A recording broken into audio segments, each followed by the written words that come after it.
When it comes to editing my iPhone footage, I love using Motion VFX plugins as it's easy to use, speed up my editing workflow, and enhances the footage overall. In this video, I'll be sharing with you 5 must-have plugins that I use to enhance my iPhone edits. For that, I will be breaking down the cinematic iPhone video that I shot on my iPhone 15 Pro Max. This way you can see how I apply those plugins. If you haven't seen the behind the scenes of how I shot that cinematic run video, be sure to check it out. I'll leave a link in the video description below. Now, as my main editing software, I use Final Cut Pro, but if you're using DaVinci Resolve or Premiere Pro, Motion VFX also provides plugins for these editing softwares. Now, before we get started, I want to give a big thanks to Motion VFX for sponsoring this video. So let me first play back the cinematic run video, including the timeline so that you can see how it looks like. Under the open sky, I feel the energy. I lace up my shoes, locking in my resolve. Running fuels my passion and propels me forward. It's not about the finish line. It's about the journey. Running isn't just what I do. It's who I am. This is who I am. All right, so there you have it. Let's now go through each clip and show you what I did. So we start off with this opening shot of her introducing the character as well as the location of where the scene takes place. Then moving over to the second clip, we have a shot of her from the front. And what I like about this shot is that as she takes off her shirt, she turns her head to the right while I move the camera in the opposite direction, creating that parallax effect. And you can see that I filmed her from a lower angle to make her more powerful. And you can also see how the sun comes in and out, which adds interest to the shot. Then in our next shot, she's tying her shoes. And you can see that I added a bit of handheld movement just to keep the energy going. Then we have a wider shot of her tying her shoes. And then in this next shot, we have these grids which act as the foreground. And then I slowly tilt down the camera and you can see the sun revealing behind her. And this was all shot handheld. And then comes the action where Megan starts running towards the camera. And then as she passes by the logo, it disappears. And this is a masking effect that I applied using the shade mask. And I keyframed it, as you can see. And then we have this shot of her shadow running. And then to transition to the next clip, I've added a plugin from Motion VFX, which is called the M-Filmate plugin. So when I play it back, get this film burn transition. And when we click on the transition, we get more options such as being able to turn on or off the blur of the burns. We can also adjust the blur amount, as well as change the color of the burns. And this is actually a package that comes with different tools and effects. So you not only get these different film burn transitions, but also camera movement, as well as these frame presets and even titles. So if you're going for that vintage look, I think this is a great plugin to use. So it transitions to this shot of her running, and you can see we have a lot of motion blur because I lowered the shutter speed, I think, to around 1/30 or 1/20. And then it moves over to this shot of me panning the camera to the left. Now you can see that in all of those 3 shots, she's moving from left to right to add continuity. So in this shot, she comes from the left, catches her breath, and then moves on to the right. And then we have this static shot of her running towards the camera. And then at the end, I blend in the title. And this is the second plugin from Motion VFX that I got, called M-Reels. M-Reels also comes with different overlays, reels, and titles. And the cool part is that you can not only use it for your vertical content, but also for regular 16:9 videos.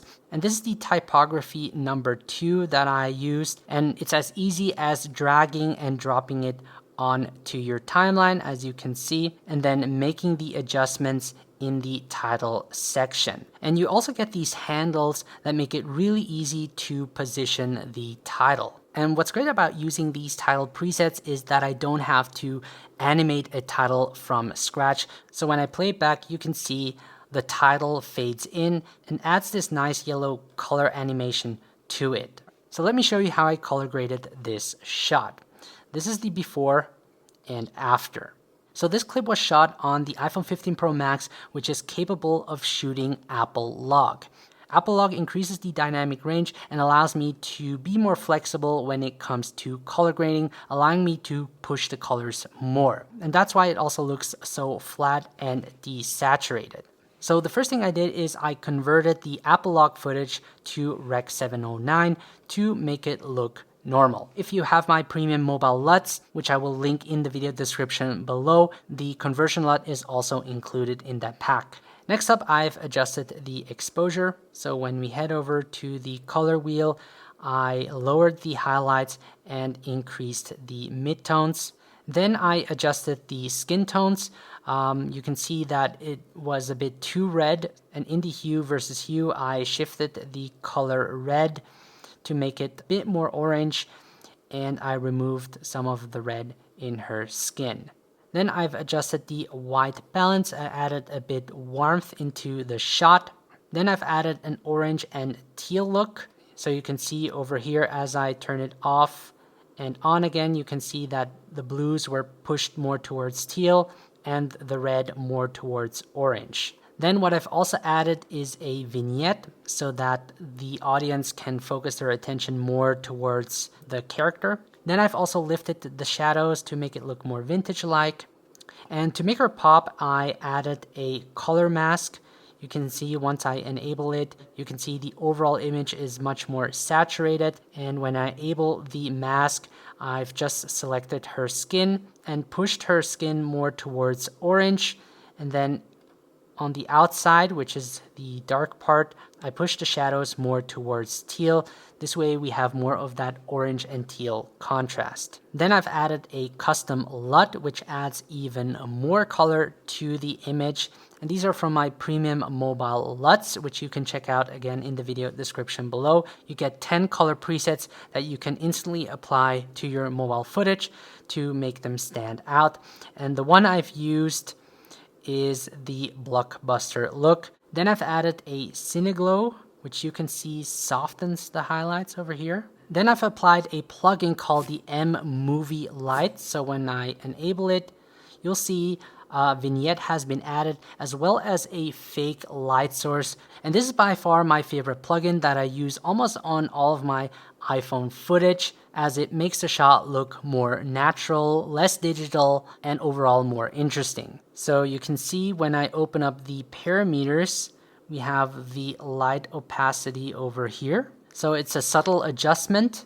And then below, adjust the vignetting strength. Here's another example where she ties her shoes. When we head over to the Movie Light plugin and I turn it on and off, you can see we have this little fake light source over here that adds to the quality of this video. And the M Movie Light comes with over 60 different light effects. And what I usually like to do to test if the lighting effect fits with the clip is to just hover over it, and this way you can go over each light source quickly.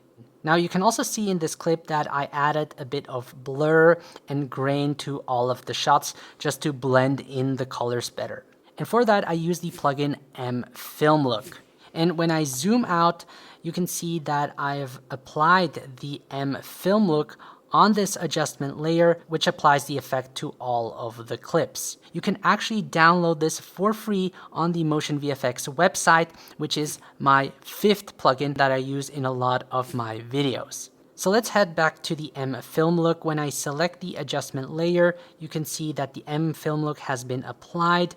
When I click on it, you can see that we get these onboard controls, or we can also adjust the parameters by selecting show, and we get all of the settings here. The first effect I've applied is the aberration. So you can see that as I increase the intensity, and if we turn it off and on, you can see it adds that nice distortion, which makes the iPhone video look less digital. I've also applied a lens blur. So when I click on it, I can increase the lens blur, adding a bit of that shallow depth of field, and again also helps focus the attention towards her. Then I've applied film grain. You can see that as I turn it off and on, grain has been applied to the entire clip. And if I wanted to, I could also add a letterbox to get those black bars at the top and bottom.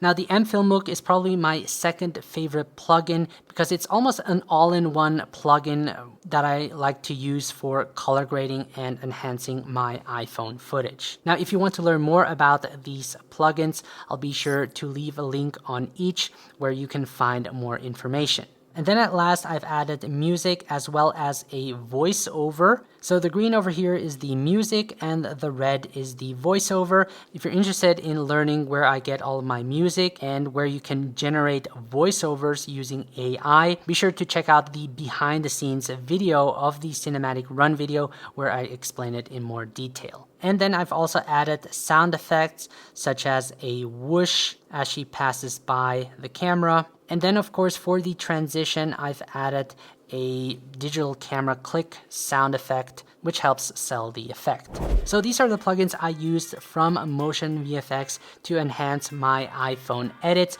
If you have any questions, feel free to leave a comment below. Now, if you want to learn more on how to color grade your iPhone footage using the Motion VFX plugins that I mentioned, be sure to check out this video right here. With that said, thank you so much for watching, stay creative, and see you in the next one.